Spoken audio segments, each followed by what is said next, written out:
अस्सलाम वालेकुम। बरसात जी अपडेट ॾींदा हलूं त अॼु सिंध जे कहिड़े कहिड़े इलाइक़नि में बरसाति थींदी, यानी अॼु 6 अगस्त 24 कलाकनि जे अंदरि सिंध जे मुख़्तलिफ़ इलाइक़नि में बरसाति थींदी या न, किथे मौसम गर्म रहंदो ऐं किथे वरी जेको आहे बरसाति जा घणा इम्कान आहिनि।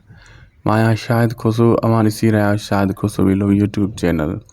जी दोस्तों, अॼु 6 अगस्त ते पंजाब सूबे में त बरसाति घणी ॾसी वई आहे। बिल्कुलु बरसाति पंजाब जे काफ़ी शहरनि में बरसाति हल्की फुल्की, किथे तेज़ हल्दी।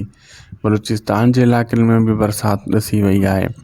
बहरहाल असां तव्हांखे सिंध जी अपडेट ॾींदासीं, रोज़ानो ई तव्हांखे सिंध सूबे जी अपडेट ॾींदासीं, सिंध जे कहिड़े कहिड़े शहरनि में बरसाति हलंदी।